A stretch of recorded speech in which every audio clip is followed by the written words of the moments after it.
मैं ब्रह्मचारी Sharma tricky maths concept set channel में आपका स्वागत करता हूं। उत्तर प्रदेश अशासकीय सहायता प्राप्त जूनियर हाई स्कूल सहायक अध्यापक प्रधान अध्यापक भर्ती परीक्षा 2021 में जो सिलेबस निर्धारित है उसके आधार पर मैथ विषय का सलूशन इस चैनल के माध्यम से दिया जाएगा और यूपी टेट और सीटेट में जो प्रश्न पूर्व में पूछे गए हैं उनको भी हल किया जाएगा।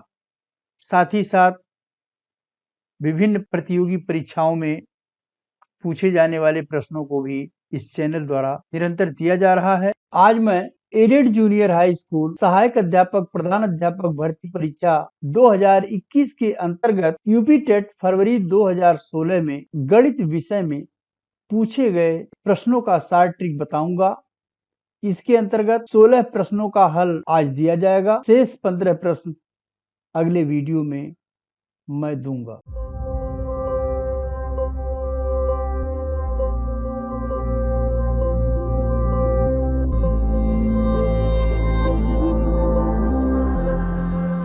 पहला प्रश्न है, किसी कक्षा में सृजनशील छात्रों की पहचान कैसे करेंगे?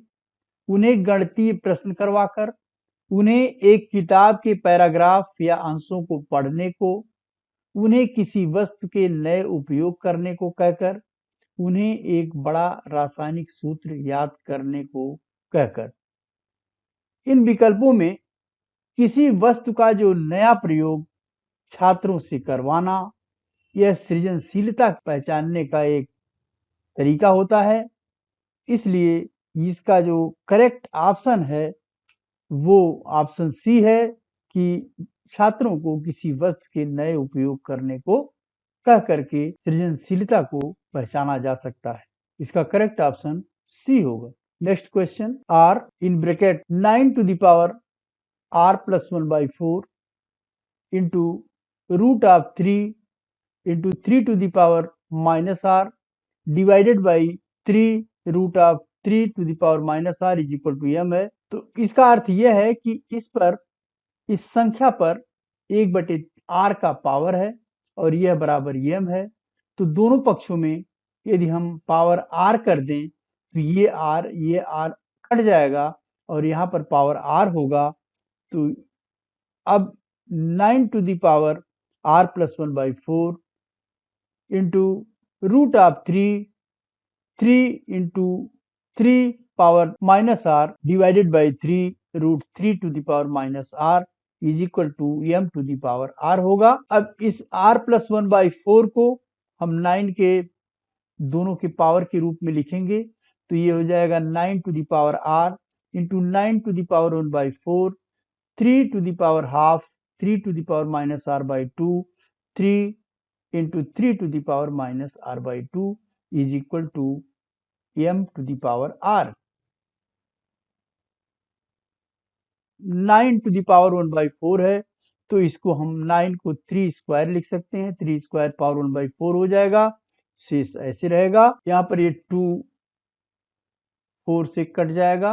2 1 जा 2 2 2 जा 4 ये हो जाएगा 3 to the power 1 by 2 into 3 to the power 1 by 2 into 3 to the power minus r by 2 divided by 3 into 3 to the power minus r by 2। अब 3 to the power half ये 3 हो जाएगा और ये 3 इस 3 से कट जाएगा। 3 to the power minus r by 2 3 to the power minus r by 2 से कटेगा। अब यहाँ पर केवल 9 to the power r बचा तो 9 to the power r is equal to m to the power r। दोनों के पावर सेम है, इसकी तुलना किया जाए घात बराबर होने पर ये संख्याएं जो बेस हैं वो बराबर होती हैं, इसलिए m is equal to 9 होगा और इसको हम 3 स्क्वायर भी लिख सकते हैं, इसलिए ऑप्शन इसका बी करेक्ट ऑप्शन होगा। नेक्स्ट क्वेश्चन है 1 minus 1 by 2 into 1 minus 1 by 3 1 minus 1 by 4 1 minus 1 by n minus 1 into 1 minus 1 by n का मान होगा। यहाँ पर एक में से हम 1/2 घटाएंगे तो 1/2 आ जाएगा। एक में से हम जब 1/3 घटाएंगे तो 2/3 आएगा। एक में से 1/4 घटाएंगे तो 3/4 आ जाएगा और इस तरह से 1 माइनस 1/n-1 में से घटाएंगे तो आ जाएगा n-2/n-1। यहाँ पर 1 माइनस 1/n घटाएंगे तो आ जाएगा x, ये n जो है इसका जो है एलसीएम होगा और n-1/n आ जाएगा। ये 2 इस 2 से कटेगा, ये 3 इस 3 से कटेगा, ये 4 अगले यहाँ पर 4 होगा उससे कटेगा और ये संख्या इसके पहले जो होगी उससे कटेगी और ये n-2 से कटेगा, n-1 से कटेगा और यहाँ पर केवल यहाँ पर 1 ऊपर बचा और नीचे n है तो 1/n इसका आंसर आएगा और करेक्ट ऑप्शन इसका होगा डी। यदि 7 के 3 लगातार गुणजों का योग 777 है तो सबसे छोटा गुणज होगा। सबसे छोटा गुणज अगर हम 7 में 3 का गुणा कर दें और 777 में से घटा दें तो आएगा 756 और इसमें यदि 3 से हम भाग दे देते हैं तो 252 आएगा तो सबसे छोटा गुणज 252 होगा। यदि हम इसको दूसरी विधि से लगाते हैं, मान लीजिए पहला गुणक 7x है, दूसरा 7x + 1 होगा चूंकि लगातार है ये, तीसरा 7 × x + 2 होगा। तीनों गुणजों का योग 777 है तो इन सभी को अगर हम जोड़ते हैं तो ये 7x + 7 + 7x + 14 = 777 और ये हो जाएगा 21x + 21 = 777। 21 को हम बराबर के उस पार ले जाएंगे तो ये हो जाएगा 777 - 21, ये आ जाएगा 756। तो 21x = 756 तो x = हो जाएगा 756/21 और x की वैल्यू आ जाएगी 36। अब सबसे छोटा जो गुणज है वो 36 × 7 है तो 36 × 7 36 में 7 का गुणा करेंगे 252 आएगा और इसका जो करेक्ट ऑप्शन होगा वो होगा ए। दूसरा गुणज भी हम निकाल सकते हैं 37 में 7 का गुणा करके। तीसरा गुणज भी निकाल सकते हैं 38 में 7 का गुणा करके। यदि किसी समकोण समद्विबाहु त्रिभुज का परिमाप 4√2 + 4 सेंटीमीटर है तो उसके कर्ण की लंबाई क्या होगी। ये त्रिभुज एबीसी है जिसकी एक भुजा ए है, दूसरा भी ए है और यह एक समकोण त्रिभुज है। तो समकोण त्रिभुज में कर्ण का वर्ग जो एसी का वर्ग होगा वह बराबर होगा a वर्ग + a वर्ग बराबर 2a वर्ग और AC बराबर हो जाएगा a√2 और अब इसका परिमाप होगा a + a + a√2 बराबर हो जाएगा 2a + √2a। यहाँ पर 2 को हम √2 लिख सकते हैं, √2 × √2, √2a कॉमन लिया जाए तो बचेगा √1 √2 + 1 और ये बराबर दिया हुआ है 4√2 + 4, यहाँ पर 4 कॉमन लिया जाएगा तो √2 + 1 बचेगा। √2 + 1 से हम दोनों पक्षों में भाग दे देंगे तो ये दोनों कट जाएंगे और यहाँ पर बचेगा 4 बराबर √2a या a बराबर हो जाएगा 4/√2। कर्ण की लंबाई √2a है, a की जगह हम 4/√2 लिखेंगे। a की जगह 4/√2 लिखने पर √2 से कट जाएगा, केवल बचेगा 4 सेंटीमीटर उसकी कर्ण की लंबाई होगी और इसका करेक्ट ऑप्शन होगा ए। एक घनाभ की कोरें ए बी सी हैं, उसका आयतन v घन इकाई तथा संपूर्ण पृष्ठ s वर्ग इकाई है, 1/v की वैल्यू क्या होगी। v बराबर होता है a × b × c के, संपूर्ण पृष्ठ s = 2 × ab + bc + ca, जहाँ पर a b c घनाभ की कोरें हैं। 1/v बराबर हो जाएगा 1/abc। 1/abc में s/s से मल्टीप्लाई किया जाए तो इसकी वैल्यू में कोई अंतर नहीं आएगा। यहाँ पर s की जगह हम ये वैल्यू रख देंगे 2ab + bc + ca और यहाँ पर दूसरा s लिख देंगे। अब 2/s कॉमन ले लिया जाए और अब कोष्ठक के अंदर हो जाएगा ab/abc + bc/abc + ca/abc। यहाँ पर ab ए बी से कट जाएगा और ये आएगा 1/c। बी सी से कटेगा और ये आएगा 1/a। यहाँ पर सी ए से कटेगा और आएगा 1/b। और 1/v की जो वैल्यू होगी वो होगी 2/s 1/c plus 1/a plus 1/b, या इसी को हम लिख सकते हैं 1/a plus 1/b plus 1/c। और इसका जो करेक्ट ऑप्शन होगा वो होगा बी। किसी घन का 5% वार्षिक ब्याज की दर से 2 वर्षों के चक्रवृद्धि ब्याज तथा साधारण ब्याज का अंतर ₹51 है तो वह धन होगा। चक्रवृद्धि ब्याज का जो सूत्र है वो है चक्रवृद्धि ब्याज बराबर P into 1 plus R/100 power n minus 1, और साधारण ब्याज का है PRT/100, जहां पर P जो है कैपिटल होगा और ये मूलधन है और ये R जो है रेट है, किस दर से वार्षिक ब्याज लगाया जा रहा है, और n जो है ये टाइम है, कितने वर्षों के बाद ब्याज निकालना है।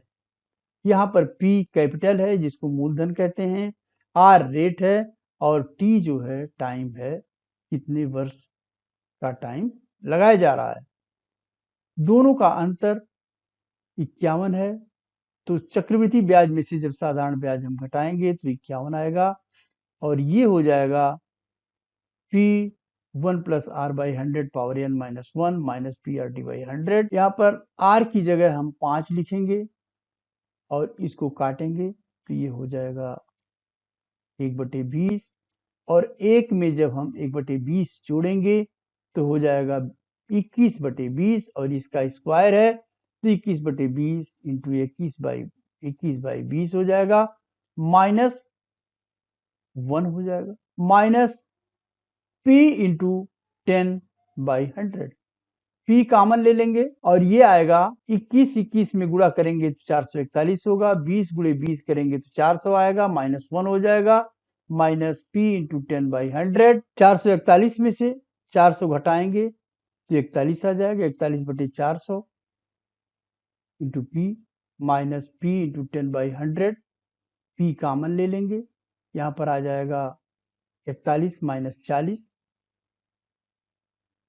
यहाँ पे 441 में से 400 घटाएंगे तो आ जाएगा 41, P into 41/400 minus P into 100/100।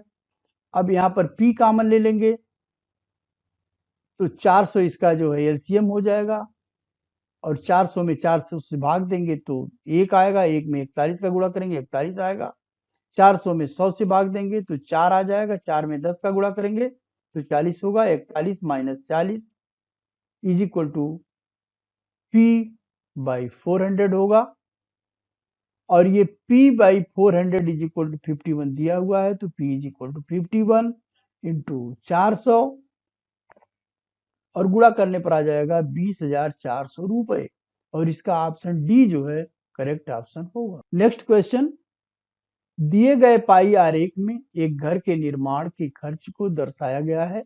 यदि घर के निर्माण का कुल खर्च 15 लाख रुपए है तो मजदूरी में क्या खर्च होगा।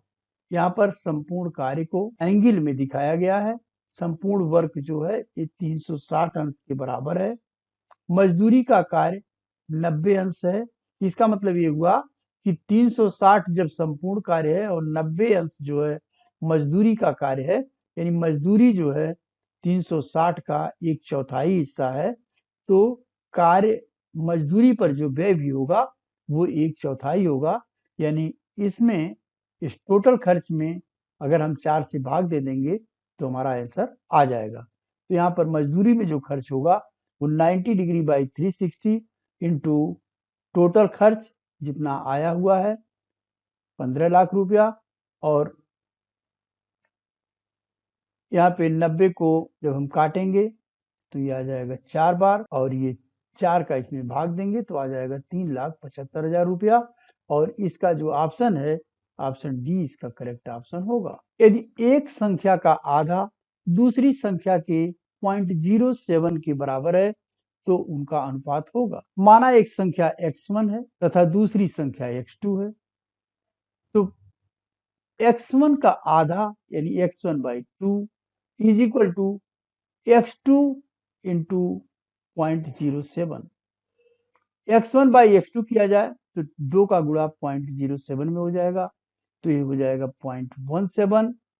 x1/x2 इज इक्वल टू 14/100 और इसको हम अगर 2 से काट दें, इसको हम 2 से काटें तो ये 7 बार जाएगा, यहाँ 50 बार जाएगा और 7/50 होगा, यानी दोनों का जो अनुपात होगा 7:50 होगा, यानी ऑप्शन सी इसका करेक्ट ऑप्शन होगा। यदि 29 टू द पावर 75 को 28 से विभाजित किया जाए तो शेषफल होगा 29 टू द पावर 75/28।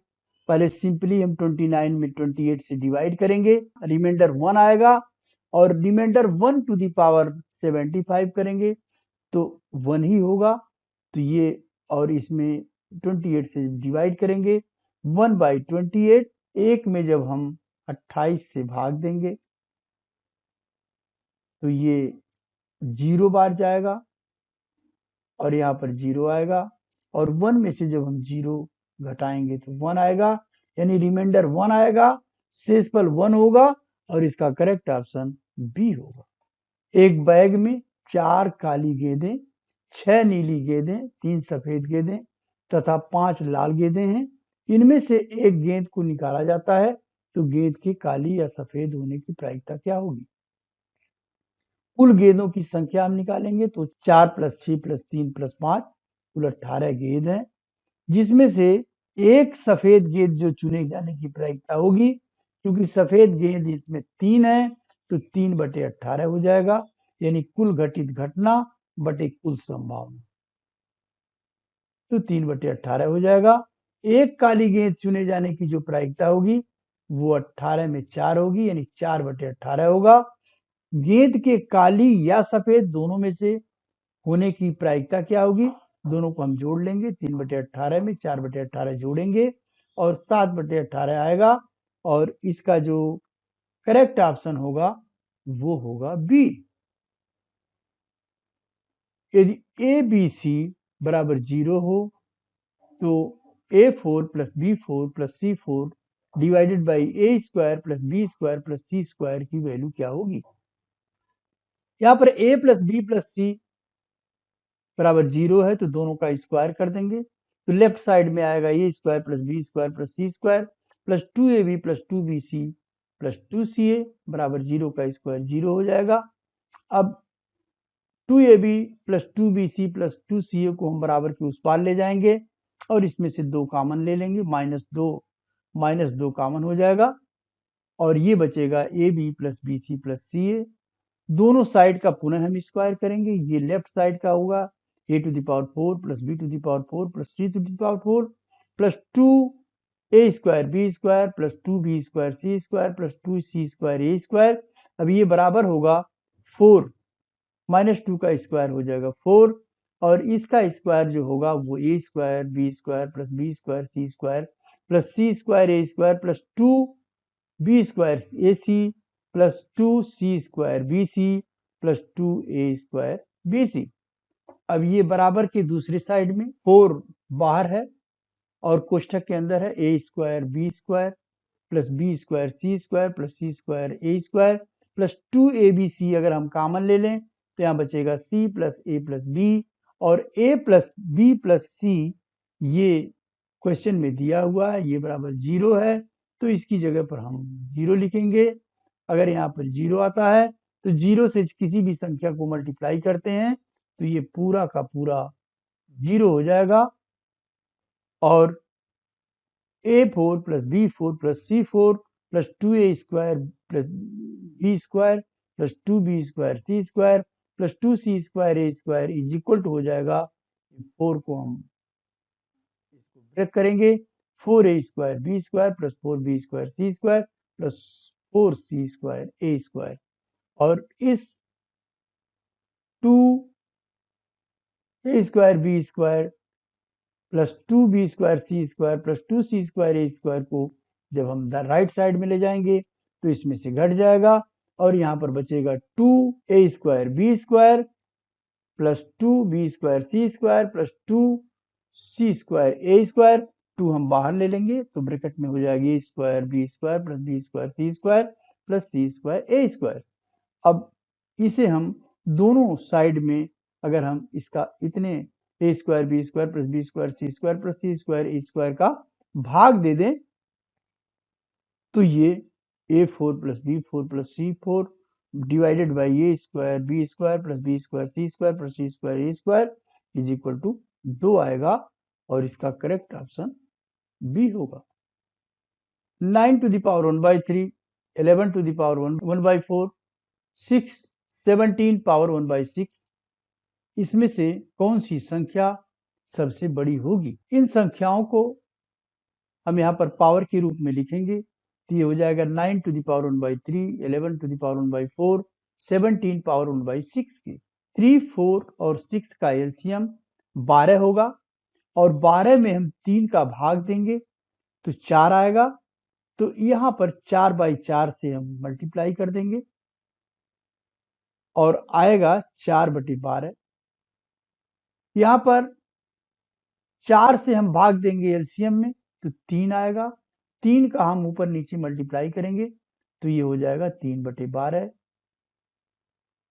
और यहाँ पर 6 का भाग देंगे हम एलसीएम 12 में तो 2 आएगा। तो ऊपर नीचे 2/2 का मल्टीप्लाई करेंगे तो ये हो जाएगा 17 पावर 2/12। अब ये 9 के पावर 4/12 है तो इसे हम 9 to the power 4 कर लेंगे और पावर 1/12 होगा और यहाँ पर 11 पावर 3 कर लेंगे और 1/12 होगा। यहाँ पर 17 के पावर 2 और पावर 1/12। अब 9 पावर 4 है तो इसमें 9 इंटू 9 इंटू 9 इंटू 9 करेंगे तो ये आ जाएगा 6561 पावर 1/12। यहाँ पर हो जाएगा 11 गुणे 11 गुणे 11 1331 पावर 1/12, 17 गुणे 17 289 पावर 1/12। तो सभी का पावर सेम है इसलिए हम इन्हीं संख्याओं का तुलना करेंगे बेस का और सबसे अधिक बेस ये 6561 है। ये करेस्पॉन्डिंग है 3√9 के, इसलिए इसका जो करेक्ट ऑप्शन होगा वो होगा ए। भिन्नों की अवधारणा से परिचित कराने के लिए शिक्षक से शुरुआत कर सकता है। भिन्न का ज्ञान कराने के लिए अपने आसपास की वस्तुओं को आधा करके, तिहाई करके, चौथाई करके, 1/5 भाग बता करके भिन्न की उत्पत्ति का ज्ञान कराया जा सकता है। अर्थात उनके आसपास की वस्तुओं में भिन्न भागों की पहचान करना से ही भिन्नों की अवधारणा को शुरुआत से बताया जाना सही होता है। इसलिए इसका जो करेक्ट ऑप्शन होगा वो होगा ऑप्शन बी। नेक्स्ट क्वेश्चन है सामान्य से विशेष की ओर का सिद्धांत लागू होता है। तो सामान्य से विशेष की ओर का जो सिद्धांत है वो निगमन विधि में लागू होता है। आगमन विधि में विशेष से सामान्य की ओर होता है और निगमन विधि में सामान्य से विशेष की ओर होता है। इसमें सबसे पहले हम सूत्र बताते हैं और उसी सूत्र के आधार पर प्रश्नों को हल करते हैं। तो यहाँ पर चूंकि हम नियम से प्रश्नों को हल करते हैं इसलिए यह जो है निगमन विधि इसमें प्रयोग किया जाता है। तो इसका जो करेक्ट ऑप्शन होगा वो होगा ए। नेक्स्ट क्वेश्चन है गणित की संकल्पनाओं और सिद्धांतों को समझना अधिगम के किस उद्देश्य की पूर्ति है? गणित की संकल्पनाओं और सिद्धांतों की समझ अधिगम के अवबोधन स्तर को व्यक्त करता है। इसलिए इसका जो करेक्ट ऑप्शन होगा वो डी होगा। कृपया यदि वीडियो पसंद आया हो तो इसे लाइक एवं शेयर करें और चैनल को सब्सक्राइब अवश्य कर दें। इस वीडियो से रिलेटेड किसी प्रकार का डाउट हो तो कमेंट सेक्शन में प्रश्न पूछ सकते हैं। धन्यवाद।